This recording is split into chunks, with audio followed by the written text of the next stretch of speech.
Stock. Tim Neighbors and Tommy Mooney. This is like a Pro Stock final, but it's qualifying. Mooney, number 1 in points and undefeated thus far in 1990.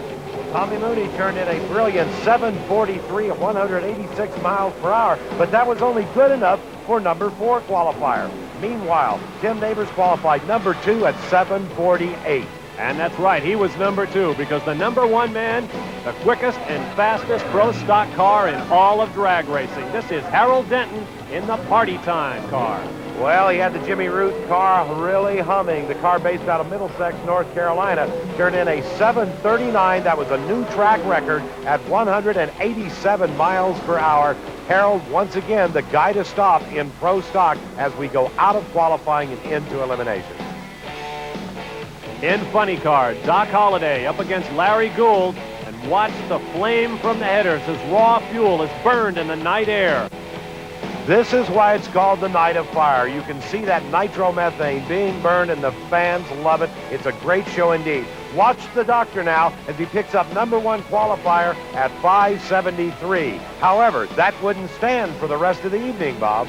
Even though it was a new track record, indeed, Doc Holliday had to wait just about 3 minutes before Freddie Neely in the far lane, driving the car that Dale Puldee once drove to an IHRA Nitro Funny Car Championship, upstaged the doctor at 5.629 seconds despite a 7:23 reaction time. Neely at 259.02 in the dark. That's a real thrilling ride. And then it was time for the top fuel cars, the Slingshots. Young Doug Foxworth in the far lane against the man who turned out to be top qualifier, Michael Brotherton. Top qualifier indeed. He set a new track record doing it at 5:27, 269.84 miles per hour. Now notice all the sparking going on. We'll take another look, and herein lies a story. Look at the spark flying off of Brotherton's machine. It has actually come from Foxworth's car, hit the asphalt, hits Foxworth right on the visor, and then flies back in the direction of Brotherton's car again. That's truly incredible we could catch that. That's actually a burned valve that came out of Brotherton's engine. You still see it bouncing. It just came off the asphalt. It's up by the parachute now. That's a burned valve. And what would any Night of Fire be without the original Fire Masters, the Jet Cars? This is Tom Brown in the Hawaiian Punch Funny Car. And when they say Night of Fire, they mean fire. And when they say fireworks, they mean a lot of fireworks all up and down the entire quarter mile.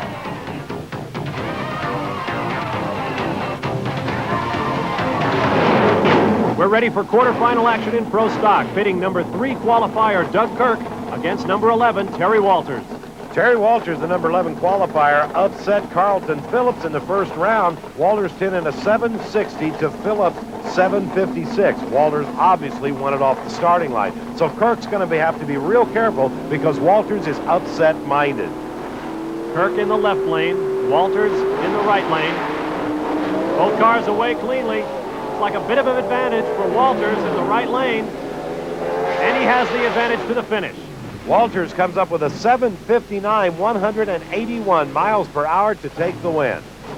Our next pairing will be a great one. We will see Tommy Mooney up against Billy Ewing, the number 4 qualifier against the number 5. Number 1 in points, Mooney has not been beaten yet this year. Ewing is number 5 in points and wants to move up. Mooney's been virtually unstoppable. He turned in a brilliant 7:52 in round number 1. Both cars away, both carry the front wheels. They are door to door, neck and neck. 2 of the best Pro Stockers in the world. And it is Ewing in an upset. Billy Ewing. That is incredible. He upsets Tommy Mooney while he's finally been stopped. Ewing a 7:54, 156. As we take one more look at it, you'll see it was that high gear charge that pulled it out for the Ewing and Ewing team. Keep in mind, the temperature is inching up towards 100 degrees here at Gateway International Raceway. Our next quarterfinal matchup will see Tim Neighbors, second qualifier out of Lawrenceville, Georgia, up against Lenore, Tennessee's Terry Housley, the number 10 qualifier. Housley, a former world champion from the top sportsman ranks. Housley in the left lane gets a little bit sideways, and Neighbors is not bothering to wait. He's going to beat him by 2 car lengths. Neighbors with an easy win. Look at that, 7:48 as he actually speeds up 186 miles per hour. And a 4:07 reaction time, 7/1000ths of a second off that light. Here's our 4th and final matchup in the quarterfinals. It'll be Harold Denton from Middlesex, North Carolina, against Frank Sanchez from Baldwin, New York. This is the world record holder, the guy that can really lay the numbers down. In the right lane is Denton, the left lane Sanchez, the number 1 qualifier against the number 9, and it is Denton. Look at the ET on Harold Denton, 7.48, 186 miles per hour. We've got a real drag race coming up here. By virtue of quicker elapsed time, Harold Denton will have lane choice over Billy Ewing in the semifinals. Tim Neighbors with lane choice over Terry Walters. Quarterfinal action, where our first matchup will be Doc Holliday, the number 2 qualifier and number 2 in points coming in, against the pride of Del Val, Texas, Dal Denton. Well, the doctor hailing out of Eagan, Minnesota, this is his lucky track. He won this event last year and has got to be considered one of the favorites here, qualifying number 2 to go with the repeat championship. Denton qualified number 7. Holliday, as I mentioned, number 2 in points on the season. Denton is unranked. He hasn't run the 2 previous races. Well, the Texas ace, Dal Denton, formerly ran in the alcohol funny car ranks and now stepped up to the nitro funny cars. We have a look at him inside that car that he affectionately calls utter nonsense. Must be a dairy farmer, I would guess. It's exactly right, he is. What was my clue? In the far lane, the doctor, Doc Holliday, 2nd in the championship last year. Cars were away cleanly. Looked like Denton got the jump off the starting line. He's got half a car length. This could be an upset, but no. Holliday comes through. The doctor pulls it out, 585, 252, but you were right. Actually, look at this replay. You'll see that Dal is out front of the doctor as they pass the 8th mile mark. Somehow the doc pulled it out. And our next matchup will feature number 1 in points, Chuck Etchells, against this man, Mike Edstrom from St. Paul, Minnesota. He is up against the number 1 man in points and the number 3 qualifier, Chuck Etchells. And it looks like it's going to be Etchells wire to wire with a great run of 588, 234 miles per hour. And so number 1 in points moves on. Our next matchup will be Freddie Neely, who set a new track record at 5:6:29. He's up against Steve Litton. And Neely up in smoke, but stands in it all the way to pick up the win. That is incredible. That car was completely out of shape. We've got to have another look at this run, Bob. Freddie Neely in the car that Dale Puldee took to an IHRA Funny Car Championships a while back. Look at him build the smoke from the tires all the way sideways. Litton having his problems as well. That gave Neely the opportunity to keep his foot in it and pull out the win. What a fantastic driving job for Freddie Neely. He turned in a 621, and he did it by running about 1,500 feet instead of 1,320 feet. He came off the pad. There he's almost completely sideways, and never does he lift. Give Steve Litton credit, too. He did a nice driving job of his own. And speaking of the Litton family, you just saw son Steve eliminated. Now we get the chance to see father Gary Litton in action. He is on the left side of your screen. Mark Sievers, number 10 in points, the number 4 qualifier Sievers against the number 5 qualifier Litton. Gary Litton hails from Seymour, Tennessee. Gary is a private investigator by profession. Now we should point out that number 3, 4, and 5 in points, Jerry Caminito, Casey Spurlock, and Frank Kramberger did not qualify for this field. So a guy like Litton or Sievers, 8th and 10th in points respectively, could move up well with a good afternoon here in the St. Louis area. Starter Jim Blakely motioning for Gary to pull that visor down before he let them stay. And Sievers gets absolutely left at the line. He certainly did, and then Gary had some sort of problem. Something let go and broke on that car. Because Sievers stayed in it, he managed to come around Litton to pick up a win. I'm sure no one could be more surprised than Sievers. One unusual drag race. Nevertheless, Freddie Neely will have lane choice over Mark Sievers in the next round. Doc Holliday will take lane choice against Chuck Etchell. We're ready for Top Fuel quarterfinal action.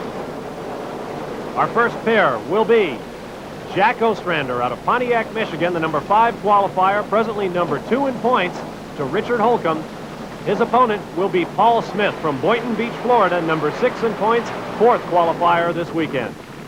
Well, as we pointed out before on these telecasts, Bob, that burnout is very important. So for new viewers, we'll explain once again, the burnout heats up those slicks and gets them hot and sticky. In addition to that, they will attempt to back up. You'll see the crew member back the car up on the print that they just laid down during that burnout. Also, you'll notice as you watch the shows here on ESPN how much that drag slick grows. I mean, it almost goes twice its normal size as it stands up. That amounts to a gear reduction change when the car gets down on top end.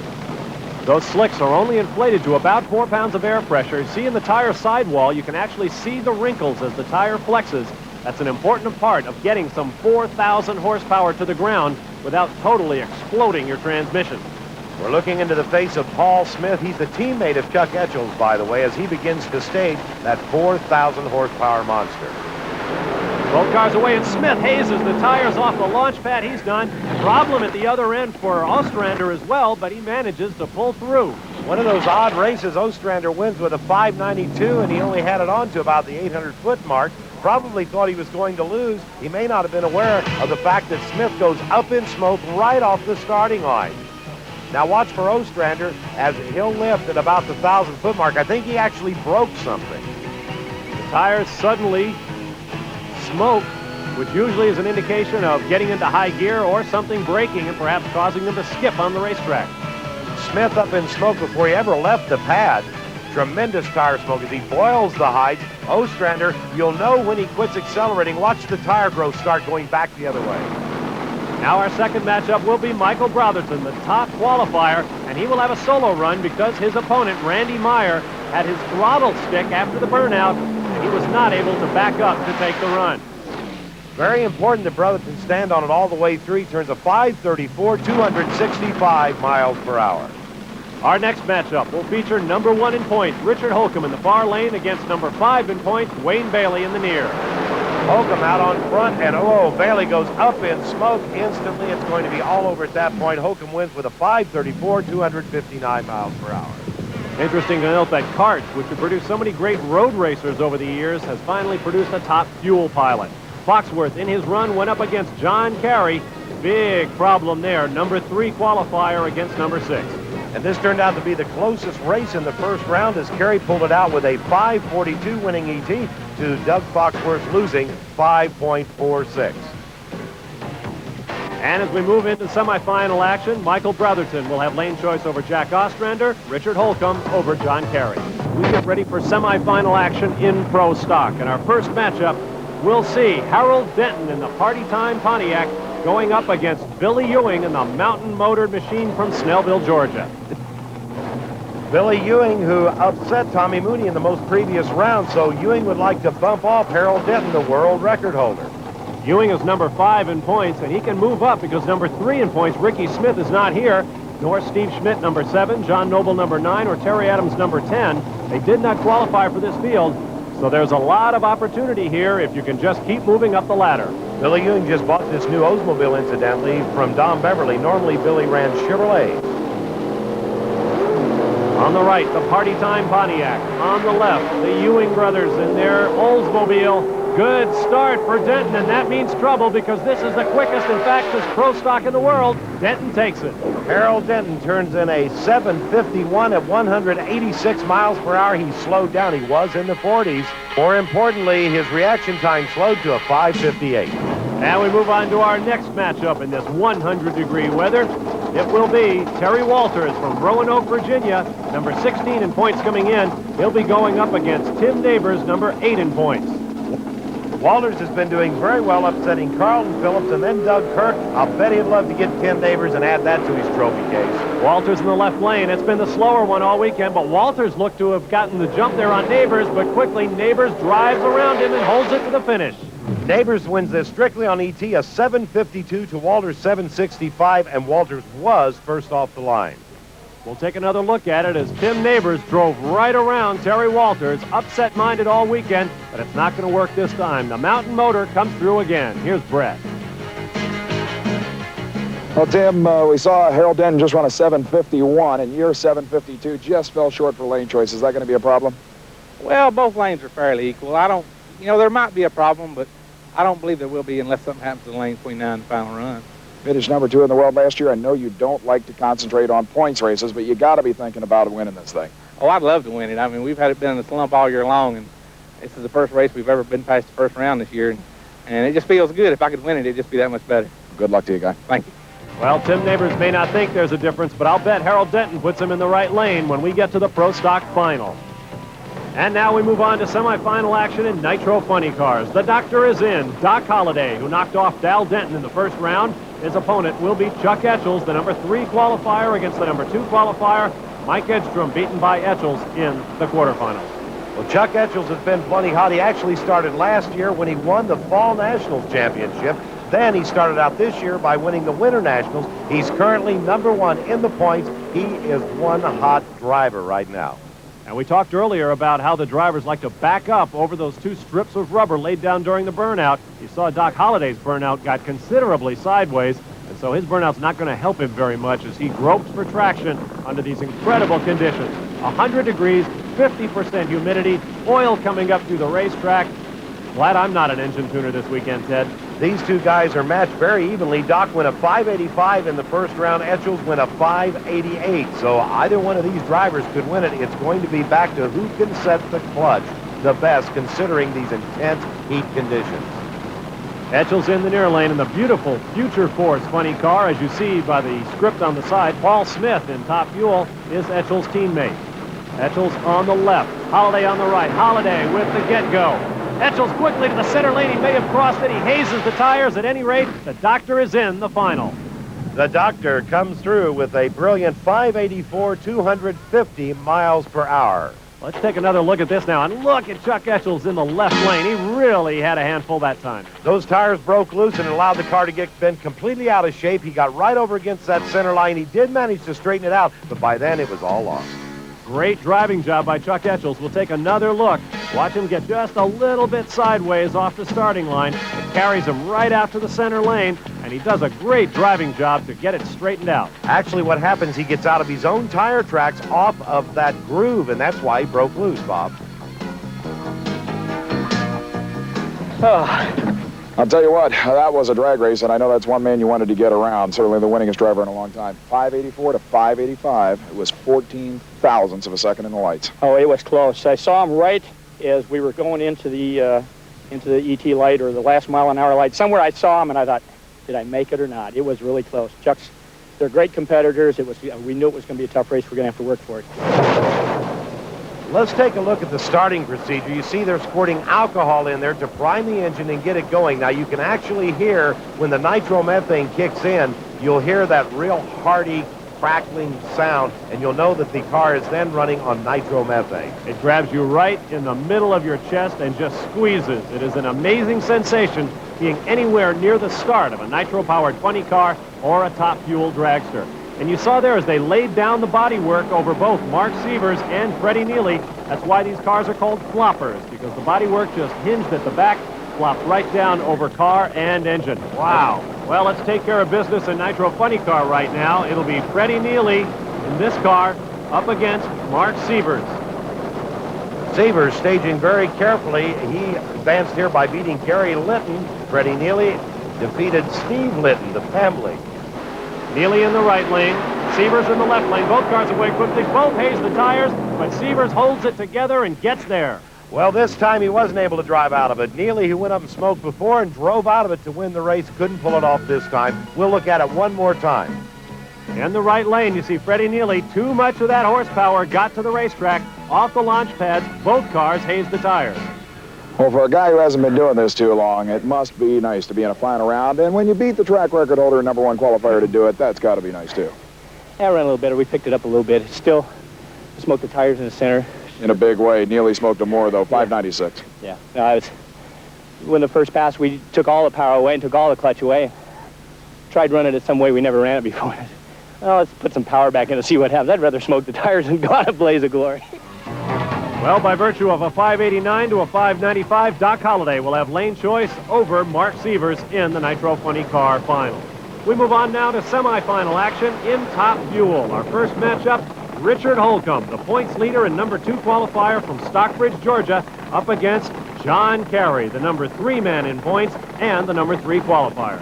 Holcomb, you know, has that very different rear end that's very, very narrow. Meanwhile, we are in the car with John Carey, as you can see some of what he goes through during the burnout procedures. Now, we're going to be working on this point of view camera as the season goes on. The incredible electric force set up by these engines when they put the foot down is really too much for our cameras, but we're going to keep working on it, and we expect to bring you some extraordinary shots as the IHRA season goes on.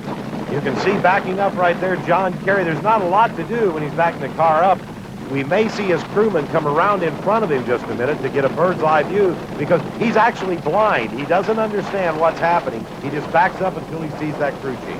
No rear view mirrors on a top fuel dragster. You see all the wires going into the cylinder heads and the valve covers. 2 spark plugs in every cylinder just to handle the sheer volume of nitromethane fuel that flows into these cylinders. John Kerry now from the outside looking in, getting ready to stage that car. He'll wait on his crew chief standing out in front of him, telling him what to do. Now he's telling him to stage the car, put it right on the line. The cars are away. Little trouble in the left lane, and then big trouble as Kerry goes up in smoke but keeps his foot in it. It's still a drag race to the end, but Holcomb pulls it out. Wow, Richard Holcomb, 565, 259.26 miles per hour. He went off the track on the shutdown. We'll have to have one more look at this because this race was very close. Kerry up in smoke, but stands in it. He will not live. He still thinks he has a shot at Holcomb. He's out in front of him, actually, until we get to the finish line. Now, Holcomb has a little bit of problem as the chute begins to blossom. Watch the rear end of the car start coming around. He's losing control of it now as he's trying to shut it down. We'll see him go off to the right side of the track, actually into the grass surface there. He's going to take a little bit of a hard ride. Remember, this guy is 52 years old. He's had a little bit of problem before. Bad back has Richard Holcomb. Now, before we get to his problem, let's take a ride with John Kerry in this incredible form of motorsports.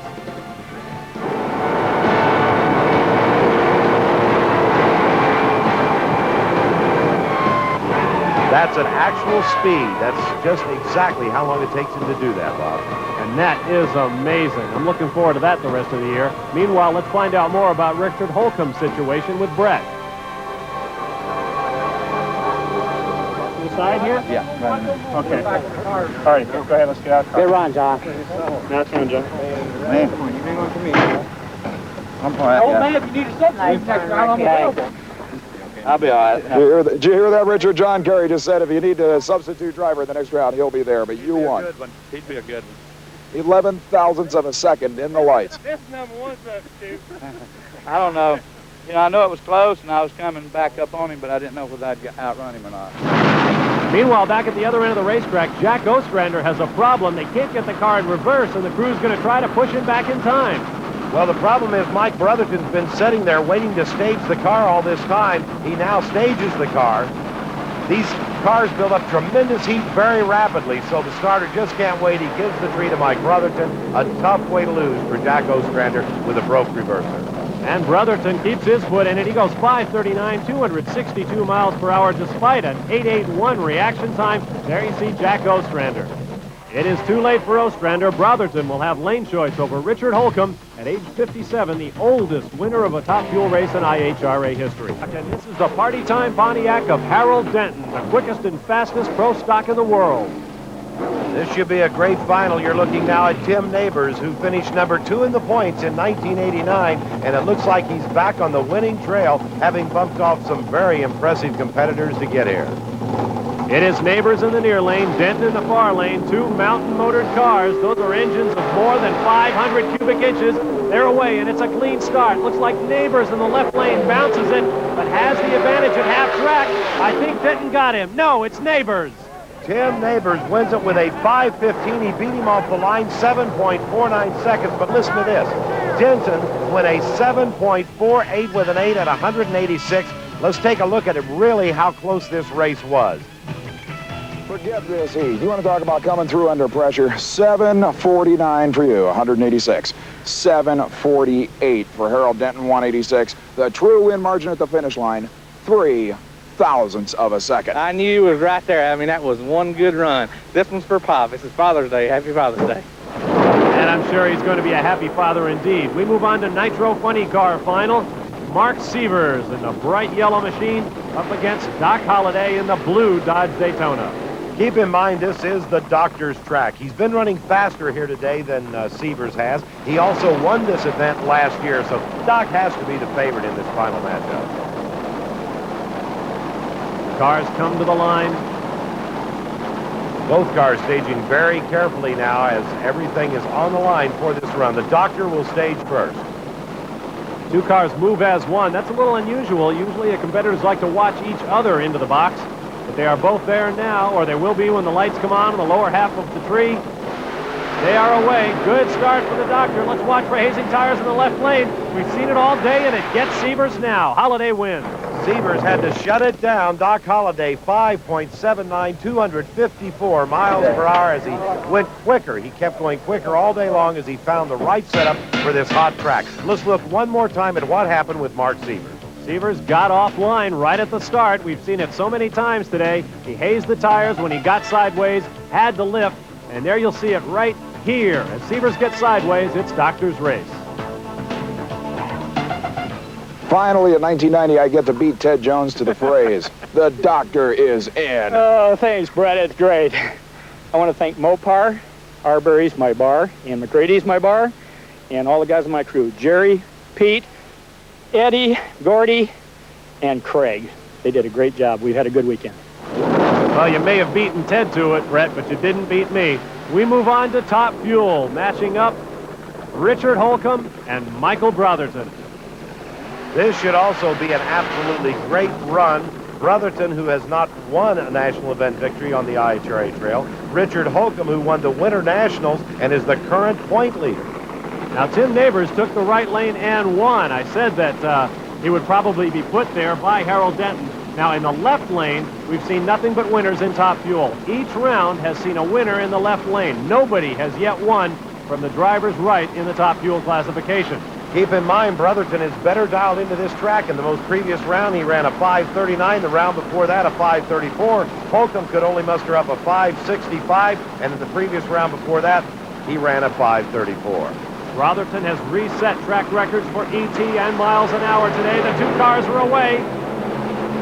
It's side by side, but Brotherton in the far lane pulls it out. The left lane holds true in Top Fuel. Brotherton, a 5:36, 264 miles per hour to pull the win out. This is his first ever IHRA national event victory, and he also ends up holding low ET and top speed of the event as we watch it one more time. You can't get a better sweep than that. Little bit of tire hazing and some shake in the left lane from Richard Holcomb. Let's go meet the winner. Well, I'll tell you a little something. It's a lot of fun driving one of these, and we got to go put them up for a week, and Richard's a heck of a competitor, and I knew it was going to be close. So you're going pretty fast down there.